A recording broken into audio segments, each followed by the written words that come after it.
he gave up his lifestyle just to be with the woman who dared him. Hey guys, today we bring you another amazing movie full of drama. Trust me, you won't want to miss out on this one. But before we dive in, please don't forget to click the subscribe button for more amazing Nigerian movies from us. This movie story begins in a bar where a man named Kola was having a drink with some boys he had bought drinks for. While he was boasting about being the king of the street, a young man named Idris walked in with his gang. Immediately, Kola's boys ran away. Idris and his men dealt with Kola because he refused to reveal the whereabouts of Commissioner Whale. After being beaten, Kola finally confessed. Right inside the restroom, Idris met Whale, the same man he once helped rise to power. Idris threatened him because he needed Whale to secure a land for him. Whale had no choice but to obey. One day, a lady named Kaima went to visit her Aunt Dora with some food provisions. Dora, who owned an orphanage, appreciated her deeply. Later in the office, Dora showed Kaima a government notice to evacuate the orphanage land for public internet use. This land was the only gift she had from her late husband, and she didn't want to lose it. Kaima assured her that she would fight to protect it. That night, while Kaima was researching, her father came in. On hearing she was involving herself with government matters just to protect Dora, he insisted she drop the case. But Kaima refused. Nothing could change her mind. The next day, Idris and his boss stormed the orphanage land. After his boys dragged Dora out, Idris demanded she evacuate the property, claiming he was acting on government orders. Just then, Kaima drove in and boldly defended her aunt, even insulting Idris regardless of who he was. Shocked by her courage, Idris didn't touch her. Instead, he warned them to vacate, threatening to deal with her in another way before leaving with his men. Later, Dora warned Kaima about Idris's dangerous influence, but Kaima was determined to stand her ground. The following day, Idris's lawyer informed him about Kaima, who was also a trained lawyer, educated both in Nigeria and abroad. Idris ordered his lawyer to offer Kaima and Dora money to vacate.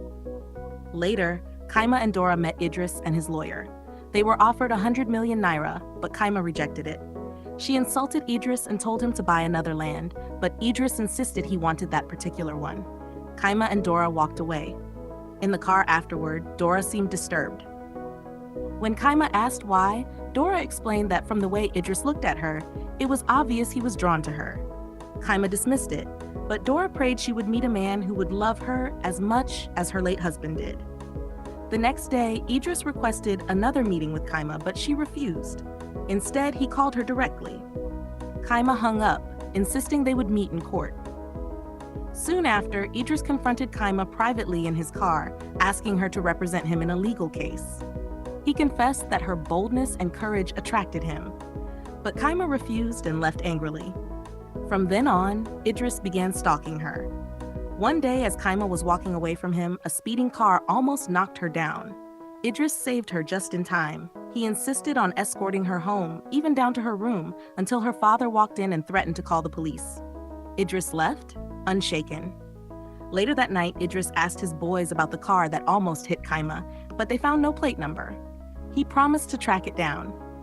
Meanwhile, Kaima's father, worried about her, secretly accessed her phone while she was asleep and blocked Idris's number. Guys, what do you think about Idris? Will he ever give up on Kaima, or will she eventually give him a chance if he were a normal man? Share your thoughts as we follow this suspense-filled journey to the end. The next day, Idris went to Kaima's house. Her father confronted him, warning him to stay away from his daughter. When Kaima came out and saw Idris, she was surprised, and also confused why her father was so harsh toward him. Her father explained that he had blocked Idris's number because he would do anything to protect his own, then walked away. That same day at the bar, Kola, who was with Whale, revealed that his men had failed to terminate Idris. Whale was furious, especially since he had been spending money to see Idris gone. But Kola assured him the job would soon be done. Meanwhile, Idris refused to listen to Kaima, who begged him to stay away from her. Instead, he gave her a condition: go out with him just once. At first, she refused, but then she tried to be smart, asking him to let go of her aunt's property in exchange. He refused, promising to explain his reason only if she agreed to the date. Kaima walked out on him, saying no. One day, Kaima was with her Aunt Dora, who surprisingly kept insisting that Kaima give Idris a chance. She even compared Idris with her late husband. Dora's words finally softened Kaima. Shortly after, Kaima received a message from Idris telling her not to worry. She agreed to meet him. Idris picked her up, complimenting her along the way and assuring her of her safety with him. They went to a restaurant, shared a glass of wine, and then Idris revealed the truth. His ancestors once farmed on that very land, but were forcefully displaced by the government. Kaima's aunt's late husband later bought it, but on his late father's grave, Idris had sworn to reclaim it, no matter how long it took. Kaima sympathized with his pain, but made it clear she still wouldn't let go of the land. Idris let the matter rest as they enjoyed the evening, unaware that someone was secretly watching them. Later, Kaima visited Idris's house and was amazed at how lavishly furnished it was. She reminded him that he was a bad person who had stepped on people to get what he wanted. Idris admitted to being a thug, but opened up about his past, how he once slept under bridges, went days without food, and had once dreamt of becoming a lawyer like her. But after his mother died, he, as an only child, had to do whatever it took to survive. He showed her around his home, and the moment grew deeper. When Kaima got home, her father scolded her. He warned that trying to change Idris was dangerous. He strictly forbade her from seeing him again and stormed off in anger. The next day, while Kaima and her father were eating, Idris kept calling her phone, but she didn't pick up because of her father's presence. Later, Kaima went to Idris's place to warn him not to keep calling.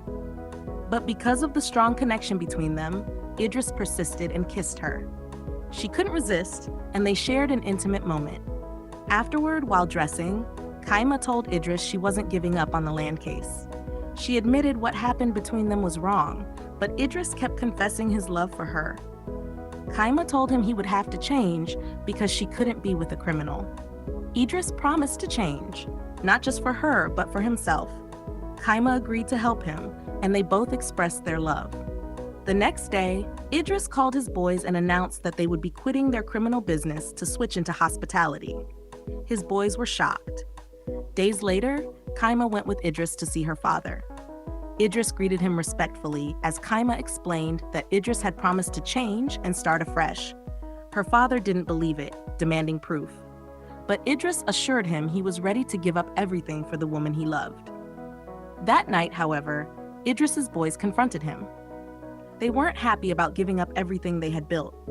Idris, however, secretly told them to continue the business quietly, on a low key, so Kaima wouldn't find out. Weeks later, Kaima and Idris enjoyed their relationship, going on several dates. One day, Idris spent time with the children at the orphanage, surprising Kaima and Dora. In Dora's office, Idris officially apologized for troubling her about the land, confessing that he had let it go. Dora appreciated him, and Kaima comforted him over his hardships. Idris promised that very soon he would come to pay her bride price. The next day, Idris and Kaima shared more happy moments, talking and laughing together. But danger was brewing elsewhere. At the bar, Wal quarreled with Kola for failing to eliminate Idris. Kola, however, revealed his plan. Now that Idris was in love and weakened, he wanted to use that against him to make him suffer. Months later, Kaima joyfully told Idris she was pregnant. Idris was overjoyed, finally seeing a future where he could marry her. Kaima told him that for that future to work, it was important that he reconcile with her father. But here's the question. Will Idris's dark past and hidden secrets destroy this fragile happiness before it even begins? Kaima was already leaving, and on her call, she was sharing the news with her aunt about their wedding. She also mentioned that she wanted to inform her father. But during the call, a car suddenly ran into her. Kaima's father got a call that day about his daughter being involved in an accident. He immediately rushed to check on her. Later on, Idris's boys came to him soberly and reported that Kaima had been in a car accident and passed away at the spot. Idris was furious and heartbroken, then stormed out. Idris went to Kaima's home, only to see her father mourning her death. When the detective asked questions, Idris told him they had just gotten engaged. The detective explained that the car had no plate number, and the driver, who was a drug addict, didn't survive the crash. But based on investigations, Kaima's father still blamed Idris for his daughter's death. Idris left, but in pain. At home, Idris began scattering things in anger until his boys tried to console him. That night, he cried bitterly in his room, remembering all the beautiful moments he shared with Kaima. One day, Idris's boys carried out their own investigation and gathered some information. Meanwhile, Kola was throwing a party at his house. Idris's boys attacked him there and beat him up. That day, they told Idris it was actually Kola and Whale behind Kaima's death. But Idris, lying on his bed, kept seeing visions of Kaima consoling him. While he was talking to this illusion, his boys began to fear that he was losing his mind. Days later, Idris paid each of his boys 10 million naira. He thanked them for their loyalty, but urged them to start a new life and stay out of trouble so they would not suffer as he was suffering. Although they wanted to stick with him, Idris let them go. Weeks later, Idris visited the orphanage and gave Aunt Dora a huge amount of money to support the children. She appreciated him and consoled him. Idris then left and asked his boy to take him to the airport. Years later, Idris returned to Nigeria. His boys were excited to see him and told him how well they were doing. They appreciated him for changing their lives. One of his boys mentioned that his uncle wanted to sell some land before leaving the country. Idris was interested and asked him to arrange a meeting. Days later, Idris went to see Dora at the orphanage. She was so happy to see him. Idris told her he wanted to volunteer at the orphanage as a way of honoring Kaima because she had loved that place. They had a warm conversation. Another day, Idris came again and had fun with the children. One day, Idris came out of a shopping mall, and to his shock, he saw Kaima. She tried to explain that she was alive.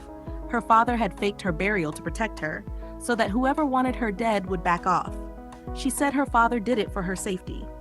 Idris was too shocked to say a word. He simply drove away.